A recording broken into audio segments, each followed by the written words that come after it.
Okay, I'm streaming.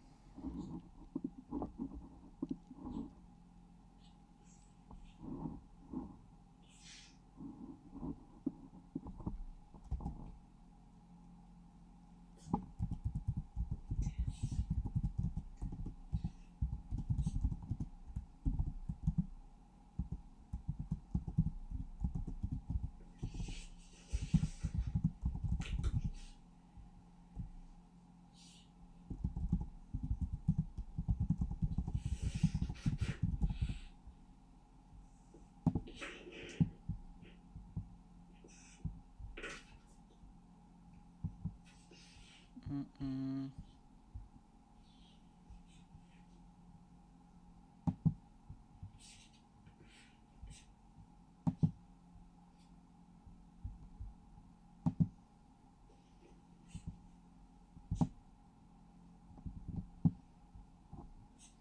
Okay, maybe this. Okay. Um,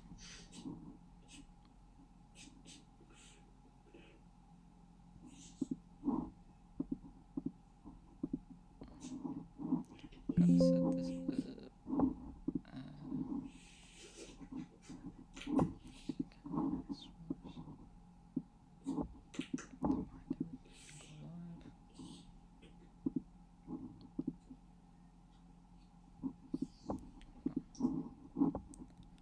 Hold on. No.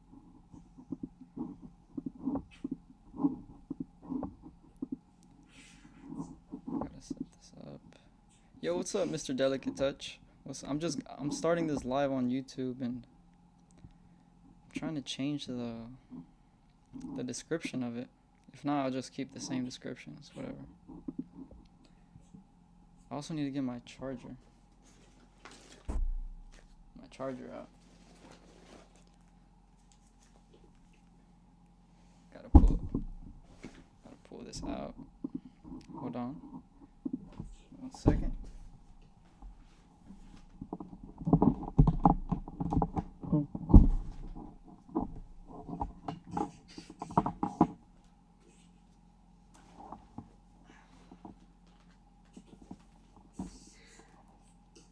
One second. Okay. Now I can change the name of this.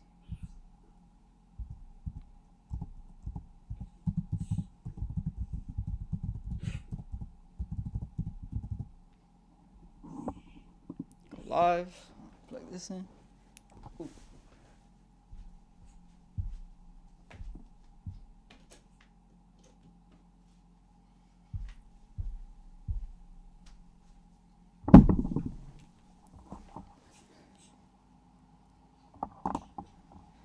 Okay. No sound detected. Are we sure about that? And go here. Turn this on. All right. We should be good now. Mr. Delicate Touch, the first viewer ever on YouTube. I shall remember you, bro. I shall remember you. Always. You'll always be in my heart.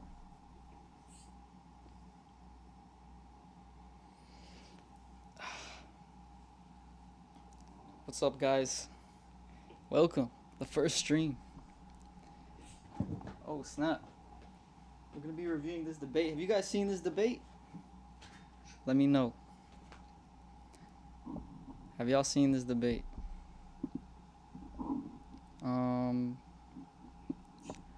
Let's check what's going on here. What's up, Yakovas? Oh, hold on. I got to do this. The live just started, guys. What's up? How is everyone? Because I know All Hopefully- your next video ad needs You think is they take one me AI down? video editor Can on I even Fiverr. be showing YouTube video? Oh, YT videos some people are on TikTok? Do they even let me do that? Do you guys know? Because if they don't, we might be cooked. Like, can y'all see this? Can y'all even see this video? commenting on my channel and are a little Okay, bit I think y'all confused. can. Sure. So Can y'all hear for it? you guys who don't know, Is the audio? Could y'all hear the video? Guys, welcome. Come in. The live is just starting. We're going to be reviewing this debate, but I need y'all to confirm y'all can hear the audio. The audio is good? Thank you, Marie. All right. On YT, can you hear the audio? Who do you think won? Who do you think? Nick. But we'll get to that. We'll get to that. Have you guys seen it? I'm guessing you have. Guys, welcome in. We're also live on YT if you want to go there. Right now, it's only Mr. Delicate Touch and Eli Apologetics to go. So please like the live. We have 3 likes right now. Thank you so much. But please like the live so more people can come in. We're gonna be going over this debate, and this won't just be a reaction. Okay, I'm gonna be going over this debate. I'm gonna be going in, going out. I'm gonna be dissecting. I'm gonna be very critical of both sides. You know, I'll be critical of the host even. I'll be critical of Michael Jones. Going in and going out, bro. Back and forth. I'm critical of both sides, okay? Some of these people might be my friends. Some of these people I might have known for a very long time. But in a debate, all those things are put aside. What religions are they? So Nick is an Orthodox Christian, otherwise known as Fearless Truth. Michael Jones is a Christian. I don't know what specific tradition he holds to. Yusuf, apparently he did say that. That's what we're gonna find out. I haven't watched the whole thing, so we're gonna see if he did say that for real. Jake is a Muslim. Is the Trinity illogical? Are you guys ready? 1,000 subs? What do you mean? Yeah, so we're gonna watch this. The topic is on the Trinity is logical, or is it illogical actually? And going into it, just the topic itself, it seems like a simple topic, but on the surface, it's a lot more. It can be quite vague, because usually when you're talking about if the Trinity is logical, right, you often refer to a lot more than just the 7 basic propositions that are talked about in the literature. Why would something content specific matter? What do you mean? You guys can ask questions in the chat too. What's up, Light? So yeah, it's not related to the topic. Yeah, we're gonna get to all that, right? Because technically, if you guys have read actual like philosophical papers about what's called the logical problem of the Trinity, right? The logical problem of the Trinity in the literature usually refers to these 7 like statements, right? The Father is God, the Son is God, the Spirit is God. The Father is not the Son, the Spirit is not the Son is not the Spirit, and the Father is not the Spirit, and there is exactly one God, right? And the whole thing is how can we understand these 3 statements, or not 3, but these 7 statements, such that there is no contradiction entailed by any of them, right? However, that's just within the literature, right? In reality, there's a lot more propositions that are included within the doctrine of the Trinity than just these 7, right? So, for example, down here I have some other related difficulties that people bring up. For example, you have the inseparable operations of the persons of the Trinity, or you have the eternal processions of the divine persons. These are other doctrines that are also included within the doctrine of the Trinity, right? But within what's known as the logical problem of the Trinity, it's restricted to these 7 statements in the literature. Well, it is relevant. The reason it's relevant is because of the fact that if any of these have like some sort of contradiction within them, then the Trinity itself would be contradictory, since these are all necessarily entailed by the Trinity, right? So it's like, if the Trinity is true, then inseparable operations is true. But if inseparable operations is contradictory, then it's false, and then the Trinity is false. Something like that. It's okay, Elijah. We got 2 other people in here. I don't know where they're at. Yeah. But I will concede that within the literature is those issues are not related, right? It's the content really is not related. I'm not LDS, I'm Catholic. It just has to do with how you can understand these 7 propositions. Okay?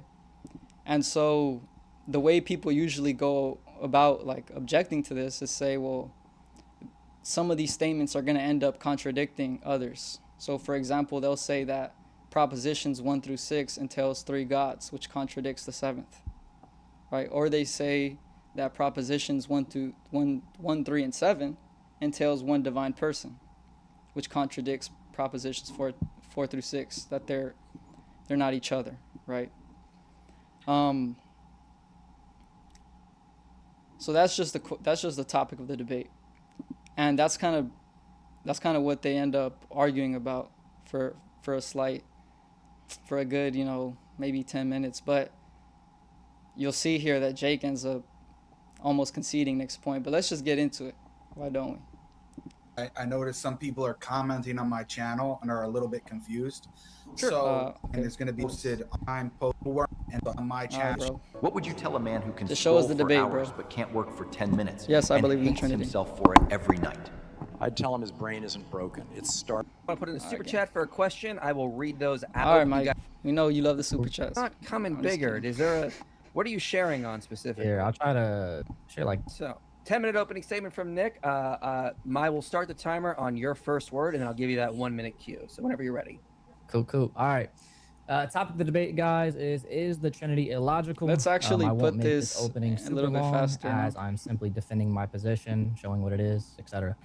Let me go ahead on that. All right, so what does it mean for something to be illogical in the first place? Well, as standardly defined in classical logic, for something to be illogical or logically inconsistent, it means there is no model under which every member is true without it being a contradiction in the set, and that's just classically defined everywhere. You can read that at the SEP, or really any site that has the definitions of classical logic on it. Okay, so that ends up being really important because there's going to be a disagreement on what it means for something to be illogical. But I suppose for the sake of this debate, this is what Nick is proposing. This is his definition that he's giving. I'm not really too sure on it. I'm not the one to tell you whether this is like correct or not. I think it may be, to my knowledge, it may be a little too wide of a scope, or too vague. Yeah, I know there's not only one definition. But yeah, this is the one he's using, so that's really all that matters, because again, definitions are subjective. So it's all depending on the person using it. And obviously they should have agreed on the definition prior to the debate. So the SEP. Given that definition, what my opponent's going to have to show is that the model that I give regarding the Trinity is logically inconsistent and that it actually has an error within it that cannot be solved. A couple things my opponent cannot do is, if my opponent tries to argue about the actual properties of the person, such as what makes the person distinct, or asking how do we discern them, that would fall into error, as logical consistency has to do with the model. It is not concerned with the metaphysics of what actually makes them distinct. If I can create a consistent model using first order logic and he agrees it is consistent, he has conceded the debate that it is logical. If it is metaphysically consistent is another topic. So all this means, guys, is there's a difference between the metaphysics of something and the logic of something. Now, the specific set of statements that are regarding in this which we'll try to model, is going to be there exists an FS and HS, that there are 3 of these, and that they are 1G yet not each other. So this model is saying that the F is obviously going to stand for Father, S, Son, HS, Holy Spirit, etc. Honestly, I would have liked him. He had a lot more time to do his opening. I would have liked him to explain this with more clarity and like broken this down a lot, because this is like super compressed. etc. And these are But one G, that's just so they're my- one God, yet they're not the my same person. opinion. This model is not concerned with the properties of predicates themselves. Guys, if you have questions during the debate, don't mind commenting. I can see your comments right there. So what are the So- properties of F, S, and HS is irrelevant to the actual model, but are instead concerned with if the statement can lead to a consistent model itself. So how do we formulate this? Well, we formulate these statements. Some guy on YouTube said, "Does God sometimes create?" If you're speaking about the action in itself, so it's not like God starts and stops, right? The action itself is eternal. The effects are varied. So, I mean, the effects come in at different times. I hope that answers your question. Statements using relative identity operator, meaning that the Father, Son, and Holy Spirit are the same G, but they're not the same P, meaning that they're going to be one in one way, but yet distinct in another way. Again, I would like him to explain more about what relative identity operator is, but it's I mean, so here Tazia Marie says the Trinity isn't biblical, so no, it's not logical. I mean, see, that's the issue. We're confused about what logic is, or what it means for something to be logical, right? So things don't have to be true in order for them to be logical. For example, I could say that there's a 10-foot tall unicorn standing in my bedroom, right? This isn't true, and it doesn't necessarily mean that it's illogical, right? So simply based off the fact that it's not in the Bible, or even that it contradicts the Bible, doesn't make it logical. Doesn't make it illogical. One possible objection that my opponent might give is Yeah, I understand that he's explained what it was, but the issue is he says using the relative identity operator, meaning the Father and Son and Spirit are the same G but not the same P. You see, one way, but yet I would have another just way. liked a more clear One explanation. possible objection that my opponent might give. Like is I he understand it because I know what relative identity is, but I don't think someone who's unaware of like their first time hearing about it would understand what it is based might off say that this way of explanation. counting is ad hoc. Although I don't believe it is, even if we granted this counting method is ad hoc, it would not prove the formulation to be logically inconsistent, as models do not care about ad hocness, rather they care if the formulation actually works itself. Another possible objection is he might say that if we count another way, it would lead to a contradiction. This would again fail because even if that is true, as long as this model is consistent, we have met the criteria to be considered logical. I mean, that's true. So ad hoc, for those of you who might not know, ad hoc just means that there's no justification provided, and it's kind of like it's almost like special pleading, like you're doing it because it's beneficial in that moment, and there's really no other reason behind it. So, but again, that has nothing to do with something is logical or not. Nick could be totally special pleading and it still be logical, right? So this guy on YouTube, he says, right, so how can the Trinity not include creation? I'm sorry, I just don't know what you mean. WCLYN activities? What is that? Okay, if God as the Father, Son, and Spirit in eternal act of creation, how creation separate from the Trinity? Okay. So creation refers to the effect, right? The act of creation is not separate from the Trinity. But the effect is. So I hope that makes sense. To show a counterexample in this, if a Christian were to tell a Muslim, God is merciful, so that means that G equals M or God equals mercy, that would be ill-formed, given that a Muslim commitment about what is means. And so we can show there's multiple different models in which we can use to show that just saying that something is something or something that it equals another doesn't necessarily prove what type of identity you're using there. And so we can formulate it such as this. And that's the end of the slide, and we're all good to go. Like, Imagine there's being no, able to that's build the end of his anything opening. just by thinking about it. Like, come on, Meet man. base I 44. get it. And like, bro, you had a way more time, bro. All right, is that the end of your opening statement then? Yes, sir. You know, he did this in his other debate too, which was a crazy. It was a crazy debate. I mean, the guy he was debating just had no clue what he was talking about. But like, you got all that time, bro. All right. Really quick and easy, right to the point. All right. So, whenever do you have a slide you want to share, Jake? Yes, I do. Let me see if this is gonna work. Okay. I put it there. You see that? Okay. Perfect. Yes, I see that. Okay. So, all right. I got 10 minutes whenever at your first words. Whenever you're ready, go ahead. Okay. All right, let's begin with what I call the Muslimim, or what is best known as the logical problem of the Trinity. Eastern Orthodox scholar Why? What do you mean the Muslim Bo meme, bro? Branson states, and I quote, People need to "The stop. doctrine of the Trinity is central to mainstream Christianity. Like, just take the debate serious. Why are we using memes or even referencing memes, bro? But insofar as it posits three persons, Father, Son, and Holy Spirit, who are one God, it appears as inconsistent as the claim that 1 plus 1 Guys, could you like the live, please? And if you do like the live, just know that I'll be so grateful. 1 plus 1 equals 1, close quote. So the problem is exactly what Muslims and many others have said about the Trinity all along. The Trinity clearly seems like polytheism. Now, Branson himself believes that he has solved the apparent problem, but at least he correctly identifies what the problem is. My white tee is Abrahamos with 2 A's. Sometimes it'll pop up, sometimes it won't. I'm subbed to you, so I don't know if there's a way to search through your subs. That should pop up. The great Trinitarian church father Gregory of Nyssa states in a letter responding to another bishop about this problem, and I quote, "In truth, the question you propound to us is no small one, nor such that but small harm will follow it if it meets with insufficient treatment. For by the force of the question, we are at first sight compelled to accept one or other of 2 erroneous opinions, and either to say that there are 3 gods, which is unlawful, or not to acknowledge the Godhead of the Son and the Holy Spirit, which is impious and absurd," close quote. In other words, either the Trinity is true and there are 3 gods, or the Trinity is false. Notice that Gregory explicitly states that this question is important and requires significant treatment. Gregory further elucidates the problem, saying, and I quote, "The argument which you state is..." That's not a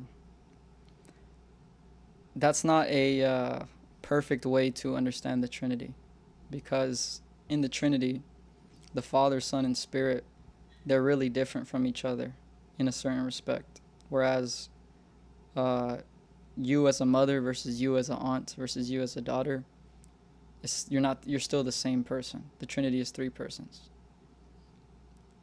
Bro, how do you stop lusting? Go to confession, bro. That's what I recommend. Something like this: Peter, James, and John, being in one human nature, are called 3 men.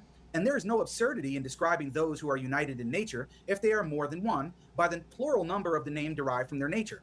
If then, in the above case, custom admits this, and no one forbids us to speak of those who are 2 as 2, or those who are more than 2 as 3, how is it that in the case of our statements of the mysteries of the faith, though confessing the 3 persons and acknowledging no difference of nature between them, we are in some sense at variance with our confession, when we say that the Godhead of the Father and of the Son and of the Holy Ghost is one, and yet forbid men to say there are 3 gods? The question is, as I said, very difficult to deal with. In other words, Peter, James, and John share the same human nature, and we still call them 3 men, because they are distinct from each other. No gaslighting Then why don't from we call the Gregory. 3 divine persons with the same nature 3 gods? Notice that Gregory doesn't do any professional Christian apologetical gaslighting. Gregory fully What admits is that he the problem talking is, about? quote, very difficult to deal with. So anytime Nick or any other Christian apologist claims that this is an easy issue to deal with, we should remind them that they are claiming to be better than their greatest saints. Okay, that's one point I want to speak on, okay? Because let's not lie.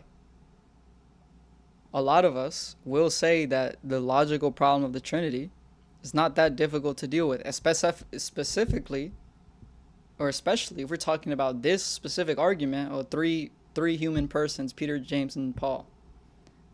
3 human beings. Therefore, 3 persons in the Trinity, three gods. That one really is easy to deal with. Now, it's not that Nick or anyone else is claiming to be better than Saint Gregory of Nyssa. Saint Augustine talks about this, right? He talks about how fathers of a later age, they have a more clear understanding of the doctrines of the faith than the previous fathers. And this is something that's, except for the apostles, because scripture testifies how Jesus opened the mind of the apostles and revealed to them everything, right? But the church fathers, the ones that come later, they have a more perfect understanding of these doctrines than the ones that come after. And we today, we are in a more privileged position because we are able to, hold on, I gotta do this thing before they shut me out.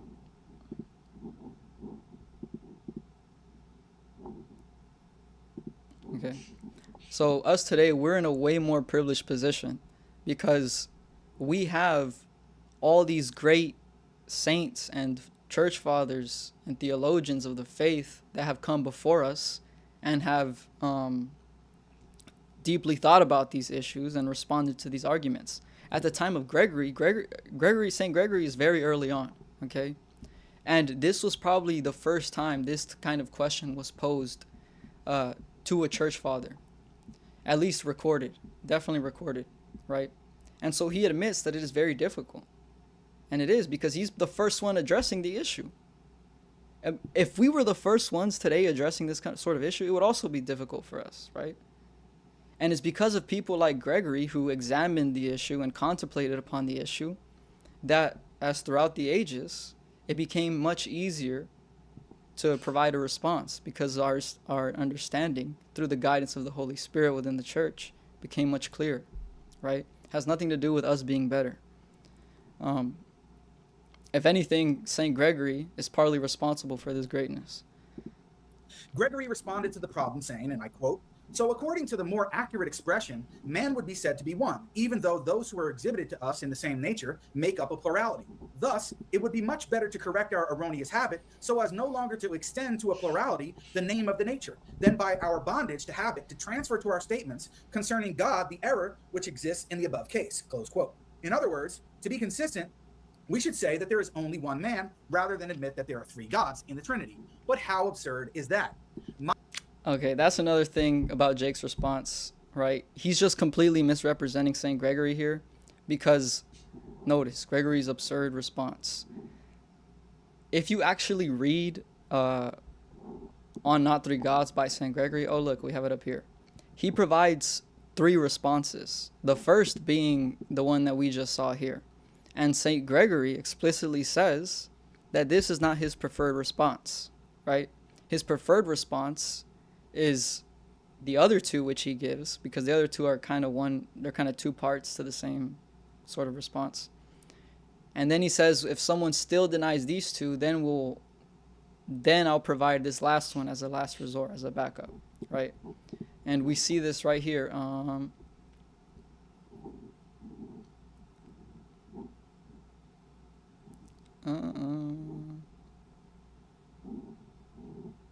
Okay, so this answer, referring to his first one, made to a people of a more guileless, I can't pronounce this word, it means like innocent, made to a people of a more innocent spirit, might seem to be of some weight, but in the case of others who require that one of the alternatives they propose should be established, this answer is not such as to furnish any solution to the difficulty. So he admits that perhaps those of a more innocent spirit, those who are more humble, this response may seem to as some weight, but those people who are more persistent, people like Jake and other people who try to use these sort of arguments, that this response is not supposed to be any real solution to the problem, right? So why doesn't he cite that? And why doesn't he use Gregory's actual response, which does resolve the issue? And St. Gregory is saying this constantly. If we scroll down here, we see that he says,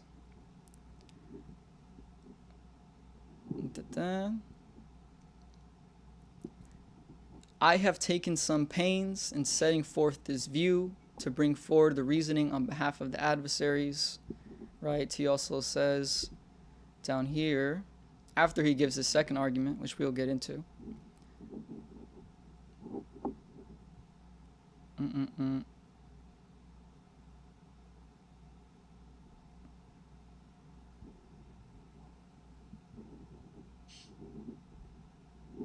So he says here, now that he's explained his second and third argument, that if it pleases our adversaries to basically not agree with this second and third argument, we shall fall back upon our original argument.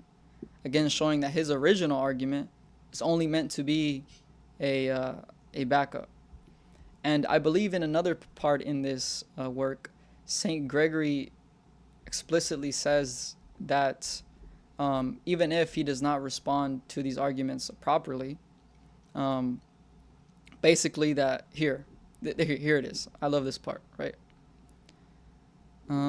So he says, yet if we should be able to find anything that may give support to the uncertainty in our mind, so that it may no longer totter and waver in this monstrous dilemma, it would be well. But on the other hand, even if our reasoning be found unequal to the problem, we must keep forever firm and unmoved the tradition which we received by succession from the fathers, and seek from the Lord the reason, which is the advocate of our faith. Right? The reason. And if this, the reason, be found in any of those endowed by grace, we must give thanks to him who bestowed the grace.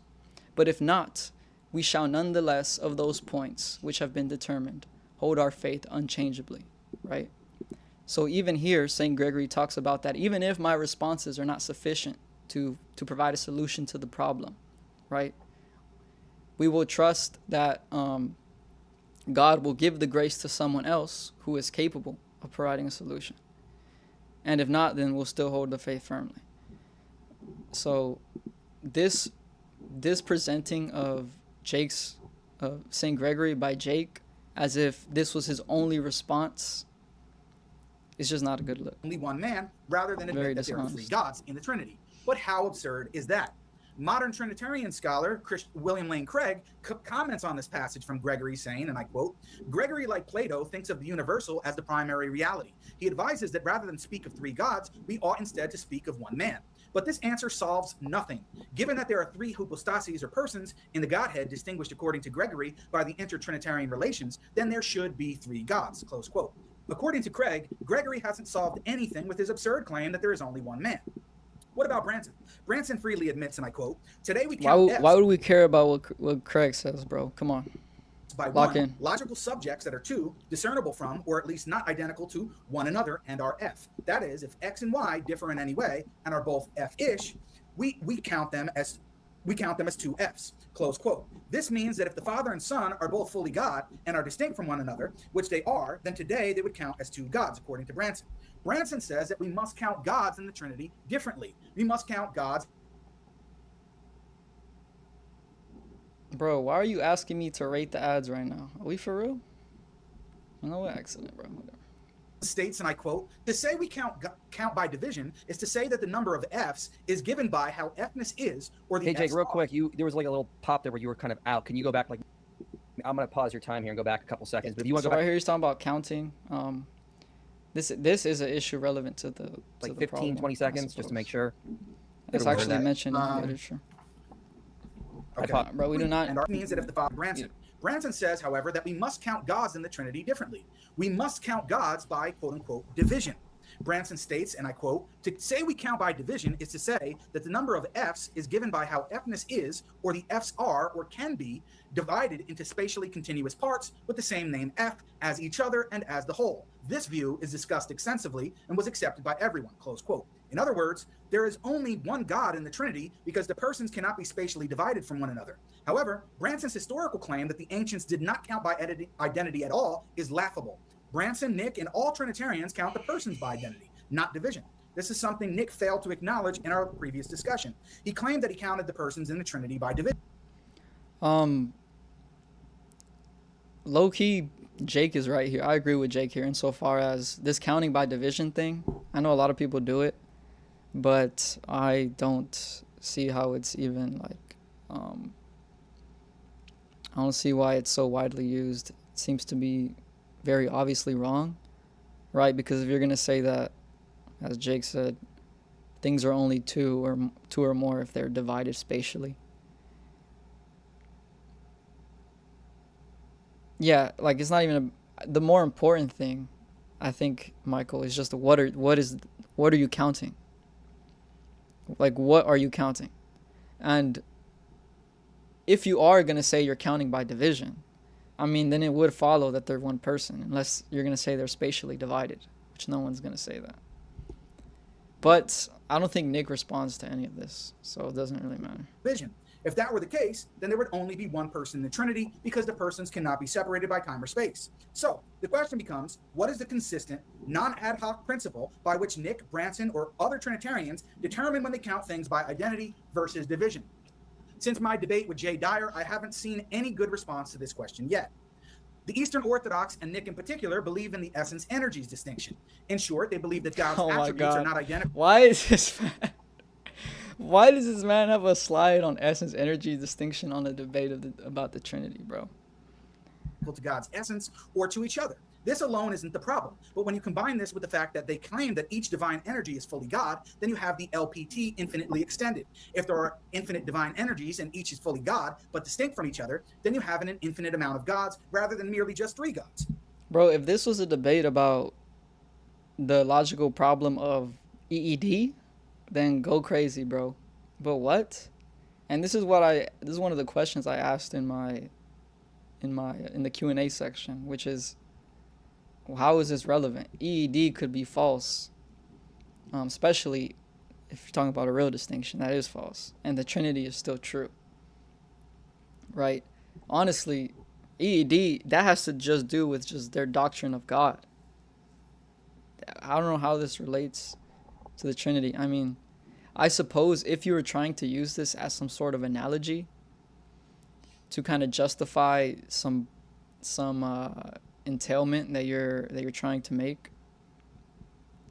it's the next slide is It crazier. also demonstrates another inconsistency. But he's not, right? He's not using this as an analogy. He's saying, if he's basically using it the opposite way. Like he's saying if the LPT is a problem, then this is also a problem. But this also being a problem is not the point of the debate. Nick and the Eastern Orthodox count the persons and attributes in God by identity, but gods by division. Another There's multiple energies and they're not divided. That is problem true. characteristic of Eastern Supposedly. Orthodox. Guys, do me a favor, like the live, guys. We can get more people in here.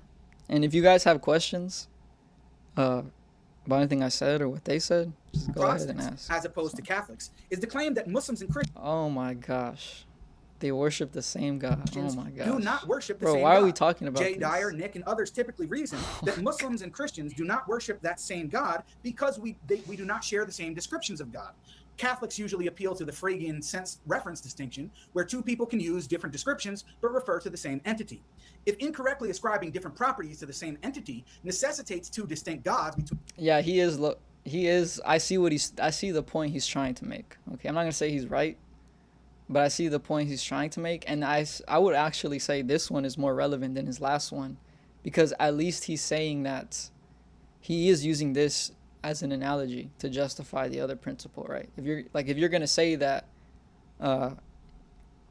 Allah and the Christian God are 2 different gods because of some difference in property, then the same would follow for the Father and the Son. So at least that's actually being applied, that principle, or he's trying to use this to prove that principle, that if they have different properties and they're different beings or whatever.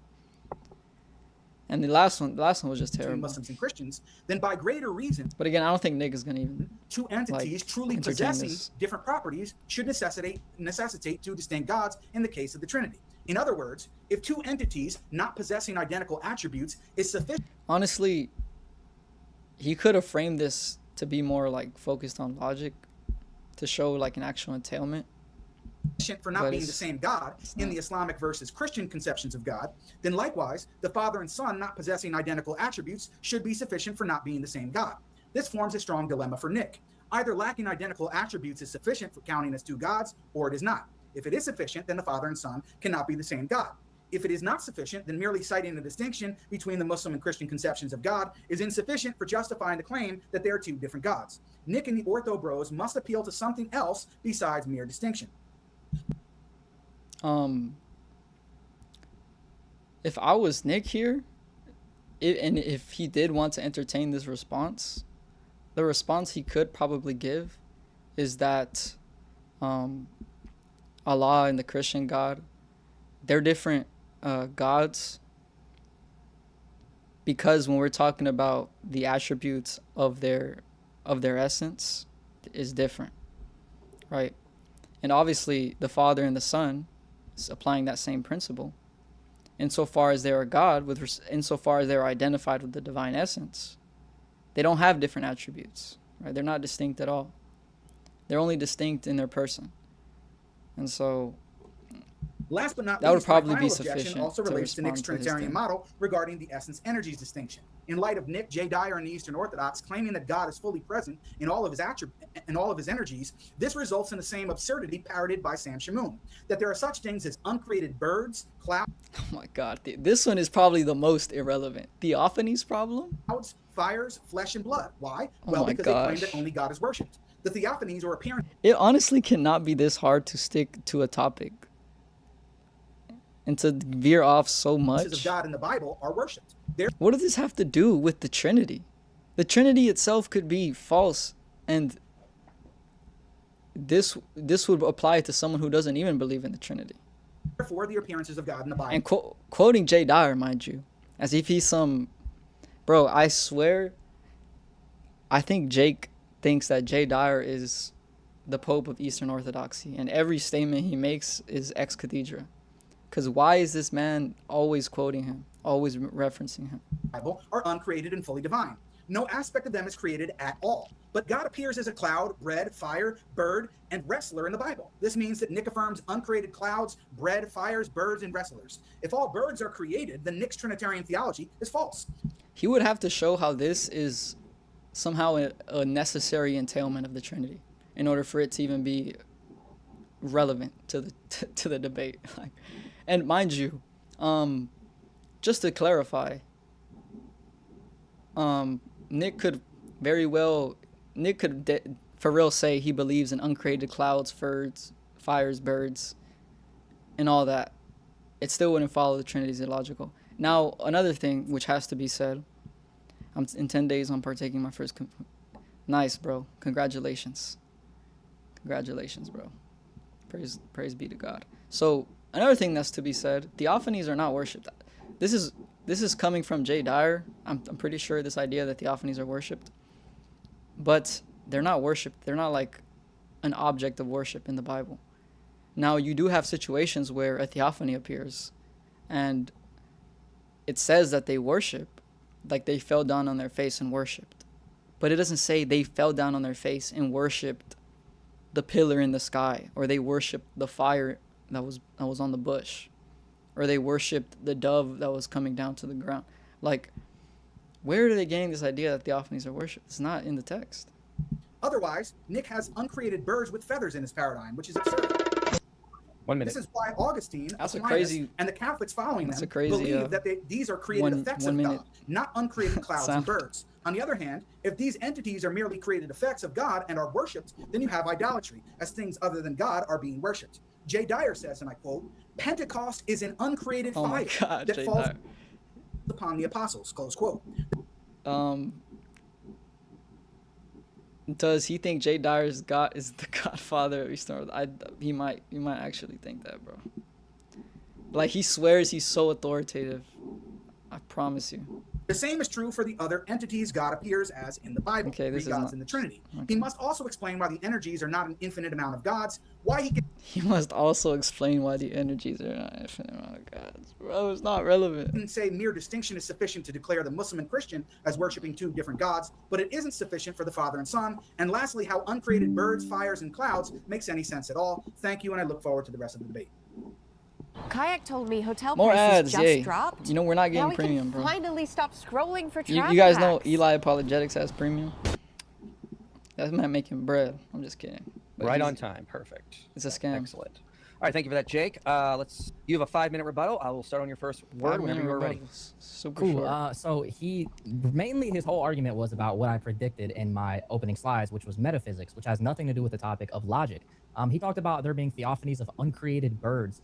Whether or not it's even true that there's theophanies of uncreated birds has nothing to do with how we count God and if God is multiple or not, given the model that I give. He gave a appeal to Jay Dyer fallacy, my great brother Jay Dyer, quoting Jay talking about Pentecost. Again, nothing to do with the topic of whether or not it's illogical. All of these things, there could be that one's so uncreated true. birds, and it has nothing to do with the Trinity model that I gave. He's going to have to prove my Trinity model that I gave is actually wrong. He asked if distinction is sufficient for counting different gods. Again, that has to do with metaphysics. What the distinction is and understanding what the distinction is between one or two gods has to do with the metaphysics of the thing. What do you say? The distinction is, and understanding what the distinction is between one or two gods has to do with the metaphysics of the thing. It has nothing to do with. Well, not necessarily, right? Because if he's positing it as some logical axiom, then it does have to do with logic. So, for example, the principle that they usually bring forth goes like this, right? They'll say, if A equals B and B equals C,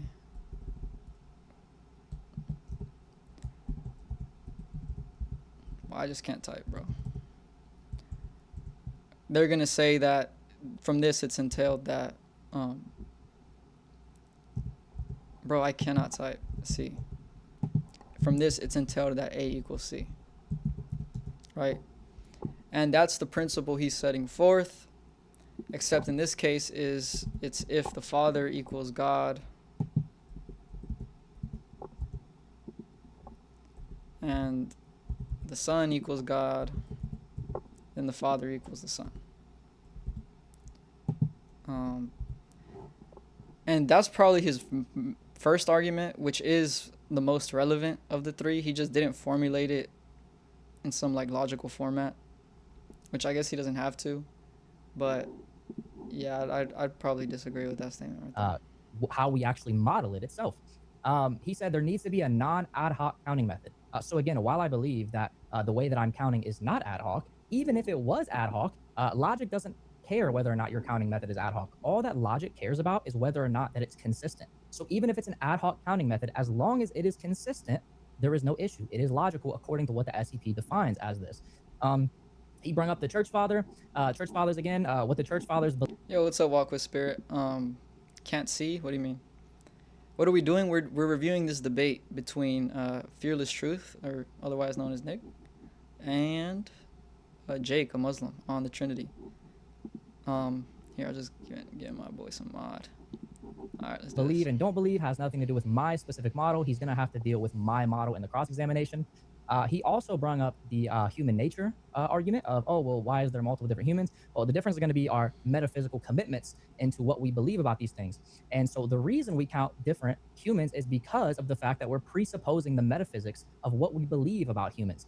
In this model, in this set that I'm giving, we're presupposing no metaphysics here. I'm simply showing you the set. I'm showing you the model.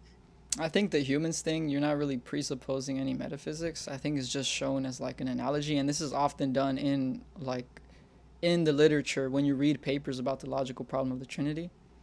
Obviously, they're not concerned with the metaphysics of the thing, but they're just using it to explain some axiom, like the one I just wrote down here, right? And they'll use analogies like Superman and Clark Kent and Kal-El, right?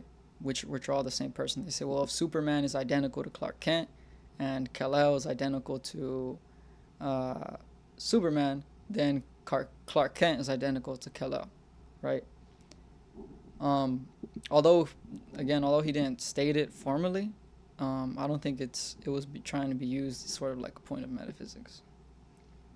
And you're going to have to you could say it's the fact he mentioned natures and stuff, but I mean, how the model itself is illogical and it doesn't work. So what Jake is going to have to do in the cross exam is, instead of showing me that the metaphysics doesn't make sense, even if all my metaphysics could make no sense, right? The divine energies could make no sense. The theophanies could make no sense. That's an entirely different debate. What he's going to have to show me is that the logic of my model itself does not make sense. And I can't wait to do that. I mean, he's right to a point, because obviously it's his model that should be critiqued. But the issue is his model is going to include a lot less than what the Trinity entails. But I mean, what can you do, bro? I mean, he's right. If you're talking about in the literature, then it's sufficient. All right. Are you conceding the rest of your time? All right. Sounds good. All right. We'll toss it back to Jake for his. So Nick wants to keep making this sharp distinction between what he's calling metaphysics and logic on the other hand. I That's a normal distinction to make. presented several arguments, one being the LPT, that if we count by identity, which is the normal standard way in which we count today, and I cited Branson, who was an Eastern Orthodox. You see, he says one of his arguments is the LPT, right? Which means he has arguments that go beyond that. Whereas I think Nick is primarily just focused on the LPT. Scholar to back that up, and I don't think Nick or anyone else really is going to dispute that. Then we would count the Trinity as being three gods. Father, Son, and Holy Spirit are each God. They're distinct from each other, so they would count as three gods. Nick didn't even attempt to respond to that, other than saying as Trinity as being three gods. Father, Son, anyone else really is going to dispute that. Then we would count the up in which we count today, and I cited Branson, who was an Eastern Orthodox scholar, to back that up, and I don't think Nick or anyone else really is going to dispute that. There's a sharp distinction between what he's calling being the LPT, that if we count by identity, which is the normal standard way in which we count today, and I cited Branson, who was an Eastern Orthodox scholar, to back that up, and I don't think Nick or anyone else really is going to dispute that. I mean, bro, what do you mean get the Brave browser, bro? It's just like it's not even crazy ads, bro. So the issue here with what Jake is saying that counting by identity is the normal way we count. There's different theories of identity, Mr. Metaphysician, right? So simply just saying counting by identity, Nick clearly said in his opening that he's using relative identity. And we'll talk about what that is later. Then we would count the Trinity as being three gods. Father, Son, and Holy Spirit are each God. They're distinct from each other, so they would count as three gods. Nick didn't even attempt to respond to that, other than saying that the distinction between that case and the case that Gregory of Nyssa brings up, where there are three men, Peter, James, and John, sharing the same nature. And the point is to show that there's an inconsistency, internal inconsistency within the model and within the claims itself.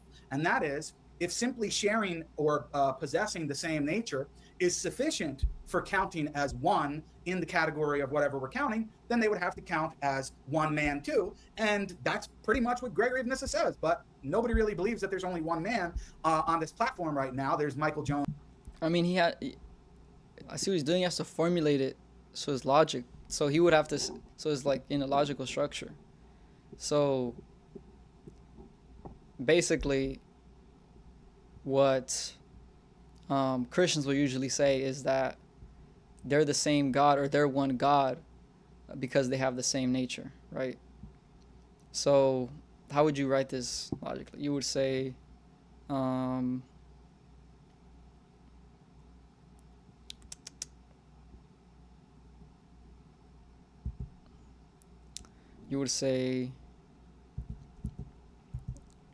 G of F in conjunction with G of S.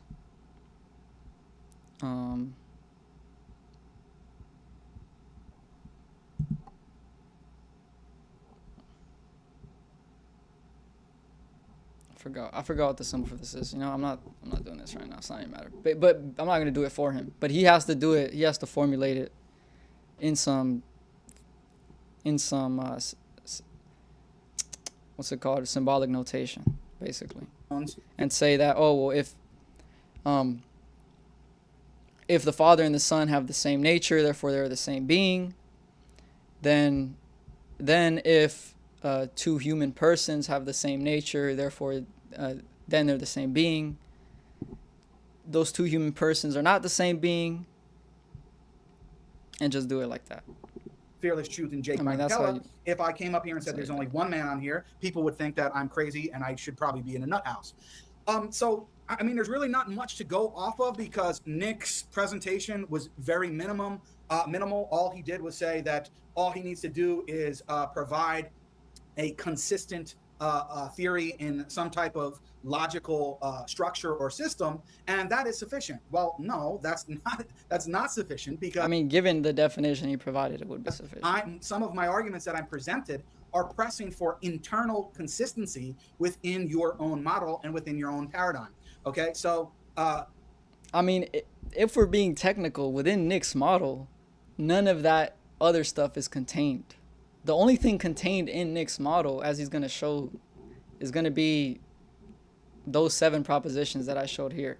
This is going to be the only thing contained in Nick's model. So statements, propositions about nature and energies and The LPT hasn't been theophanies, dealt with at all. that's I mean, you technically have not in shown Nick's us model. how I'm going wrong by counting gods by identity. And if you say, well, Jake, well, if you're not there's a difference between the proposition itself and what makes the proposition true. What makes the proposition true, that's when you get into the metaphysics, right? So you can have a statement like you can have a statement like G of S, which just means Jesus is God, right? Or the Son is God. And that proposition, it's negated by not G of S. So I'll just type it, not G of S, right? But this doesn't tell you anything about what makes, obviously both of these are contradictory. This doesn't tell you about what makes this statement true, what makes it false, what makes this statement true, what makes it false, right? And that's what Nick's wanting, that's what Jake's trying to get into. not wrong to count gods by identity, that is a potential way that you can count. Well, then you're admitting But again, given the definition Nick provided, it's not that relevant. in a certain sense, and in a certain sense that is genuine, that there are actually 3 gods in the Trinity. Now, if you want to admit that, then fine. I mean, much of the debate is going to be over. On the other hand, about the energies, why that is relevant is it's a further extension of the LPT, because if each energy is Gosh, fully no, God, it's- and they are distinct from each other and distinct from the persons in the divine essence, and there are an infinite amount of energies, then you wind up with an infinite amount of gods. It's just And not- there was no response to that It's not whatsoever. I mean, relevant. I'm quite shocked. What else? Quite besides shocked. that, about the response to that whatsoever. I mean, I'm quite shocked. I'm quite shocked. What else? And there was no response to that. Why do you say it whatsoever. like I mean, that? I'm quite shocked. What else? Besides that, about the distinction Bro, why are you shocked? between the Muslims and Christians. Should've I would known like to this. know from Nick if he believes that Muslims and Christians worship the same Oh my God, bro. Lord have mercy on me for using your name in vain. Oh my goodness. It's not relevant, please. God. I think that he takes the position that they do not. And the claim is that they do not because they have different descriptions. Nick believes that God is a Trinity. Jake doesn't, or Muslims don't. Therefore, that means that they're not worshiping the same God. And what the underlying assumption behind this is that mere distinction and descriptions of our Again, if Nick wanted to get into the metaphysics, he could simply say that between those 2 gods, there's a distinction in their being, right, in their nature. Whereas with the Father and the Son, there's only distinction in their person. But I mean, he our doesn't. conceptions of God is sufficient for them being 2 gods. Well, if that's the case, and we apply that to the Trinity, then since Father and Son really are different, they really do have different properties, that should be sufficient for counting them as more than 1 God. So it's a consistency argument. It's an internal critique. Gosh, a consistency argument. Bro, stop using these words. Thank you, Gashoid. Consistency argument. Oh my gosh. And simply saying we don't have to worry about counting or metaphysics doesn't really answer At the most, it's a reductio, okay? You're saying that if you deny this principle, then this conclusion which you reject is necessarily true. problem or solve anything. Last One but minute. not least, your position regarding the theophanies is relevant because this is a debate on whether or not the Trinity itself is coherent. I'm making the claim that all birds are created. Nick, if you believe that God appeared Bro's making the claim all birds are created. Oh my gosh. On a debate on whether the Trinity is logical, he's making the claim that all birds are created. Wow, bro. as a bird or a wrestler or as fire or bread or anything else, and those are all uncreated, then you would have to be committed to the idea that there are such things as uncreated birds, It's uncreated just not fire, relevant to the uncreated bread. Trinity. My argument is very simple. All of those things are necessarily created. You're claiming that they're uncreated. If they were necessarily entailed by the Trinity, like if the Trinity is true, then there is uncreated birds or something, which obviously is ridiculous and false, then it might be related. It might be related. Even then, I That don't know. is the distinction between us. So you have to defend the position that there are actually uncreated birds, or tell me, Relevant. I meant to say relevant. that you don't actually believe that. Now, I look forward to the discussion and hopefully the conversation progressing. Thank you.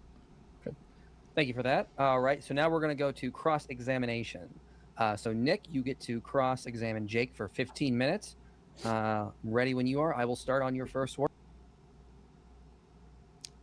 I think he's trying to posit that the energies would terminate in unlimited gods collapsing the Trinity. Okay, maybe that would be an interesting argument to make, like to say, I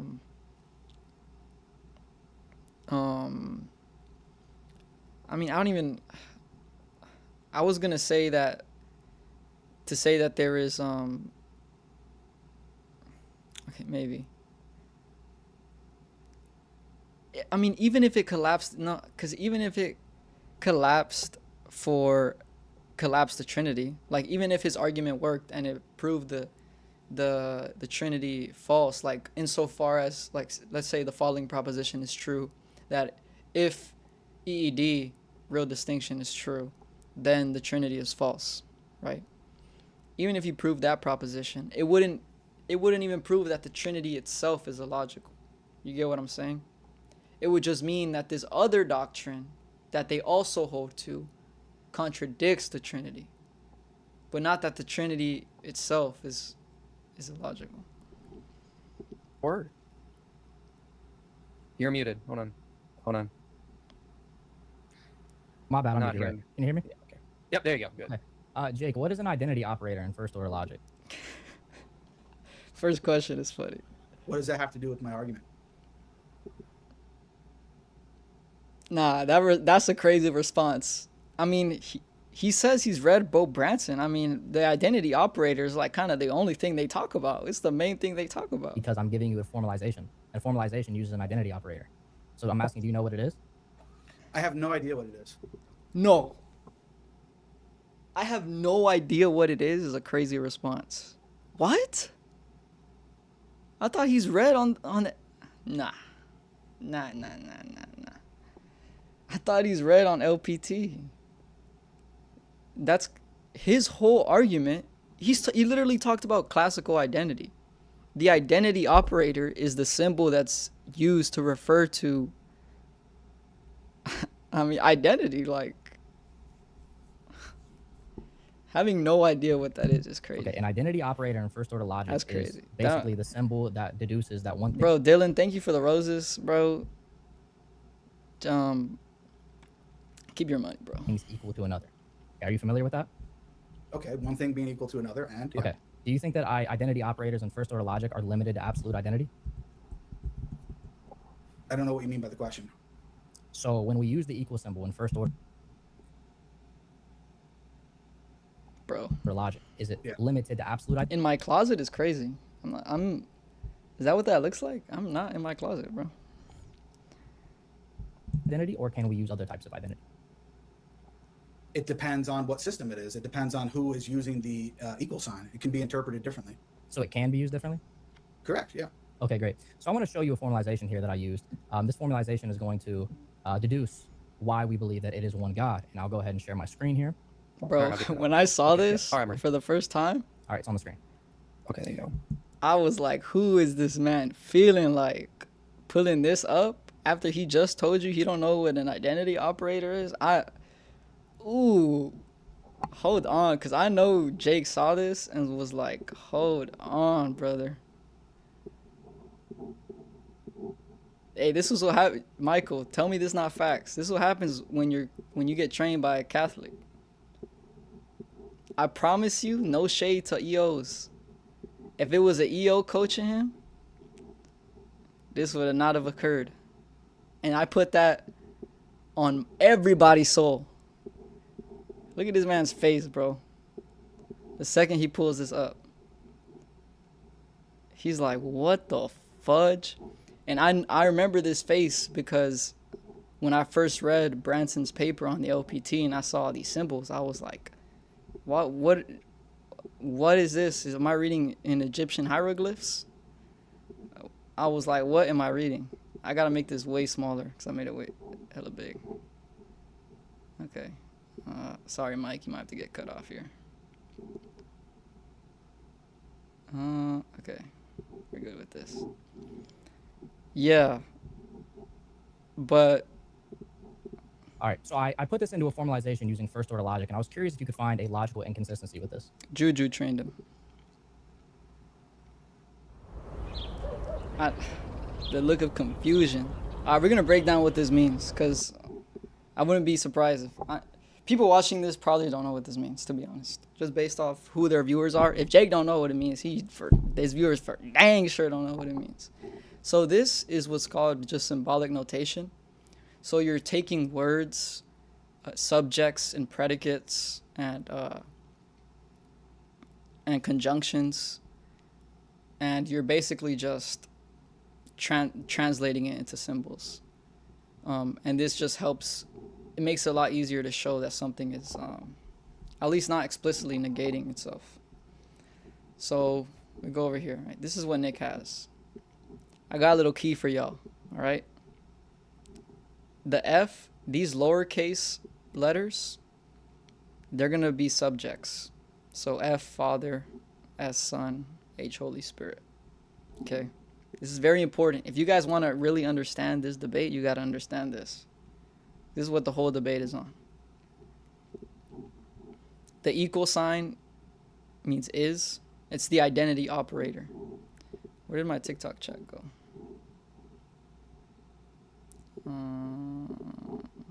Here, let me do this real quick.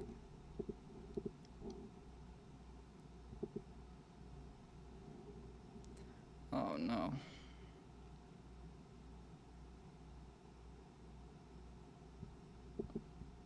The live was continued for inactivity.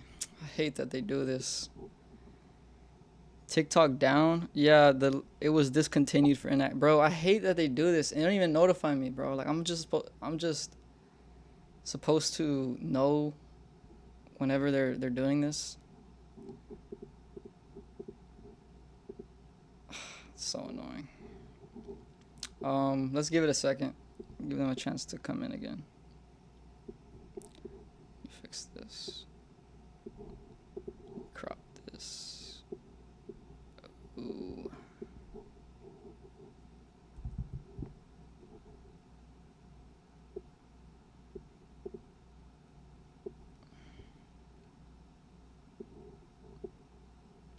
No sound detected. I don't know what you mean, bro. This actually has me upset. Bro, get this off my screen, please. I'm not trying to show all this, bro, please.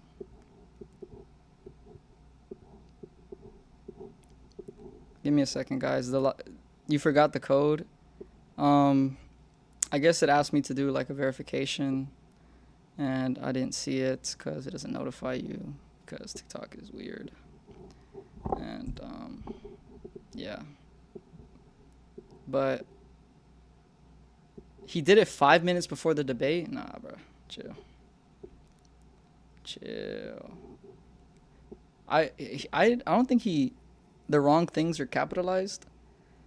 I don't think so. I think he added something that wasn't necessary at the end, but we'll talk about that. I don't know. Maybe these aren't supposed to be capitalized. I'm not too sure. I'm not like an expert on this or anything, but I was able to at least read it. So basically, as I was saying before, TikTok just trashed me. The lower cases are the subjects. Equal sign is the identity operator. The equal sign with the dash is basically a negation of the identity operator.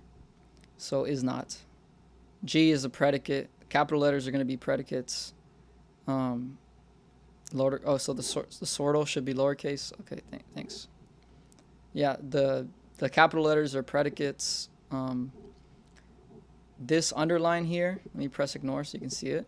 It's going to be what relativizes the identity operator. So we'll talk about how you understand that later. The arrow signs just and, the conjunction. The P is the sortal. Like Michael said, when they're after the underscore, it should be lowercase, apparently. But honestly, it doesn't really matter too much for us understanding it. And these are just like how you would read them, right? F, the Father, and I have the little F here so you guys can read it, is not, right, was the negation of the identity, the same person, which is underscore P means, as the Son. Or you could also read it like this. Bro, why are you talking about my safe room? What are you guys talking about? I can't read it on my phone, not gonna lie. Yeah, inactivity. It's pretty hard to get, I won't lie. Yeah, it is. But basically, just know that all these different symbols mean different things. And when we translate them, then we can begin to understand what they mean. Okay. So again, this right here, all it means is the Father is not the same person as the Son, right? F, Father, is not equal sign with the slash, and then the same person, which is the relativized with the P, as the Son. Or you can read it as the Father is not the Son with respect to person. Or you can read it as, I think this is like how the scholastics would state it, to my knowledge. The Father is not the Son in as much as they are persons. These two statements, really. And then here, for example, F equals underscore GS. The Father is the same God as the Son. Or the Father is the Son with respect to the deity, or to God. Or the Father is the Son in as much as they are God, right? G of F, you're just saying the Father is God. And then P of F, the Father is a person. And so now we use these as an examples. We can understand this to mean the Father is not the same person as the Son, and the Father is not the same person as the Holy Spirit, and the Son is not the same person as the Holy Spirit, and the Father is a person, and the Son is a person, and the Holy Spirit is a person, and the Father is the same God as the Son, and the Father is the same God as the Holy Spirit, and the Son is the same God as the Holy Spirit, and the Father is God, the Son is God, and the Holy Spirit is God. So that's what those statements mean. And what Nick is saying is, within any of these statements, basically within any of these, between the conjunctions, between the little arrow sign upwards, where is the contradiction?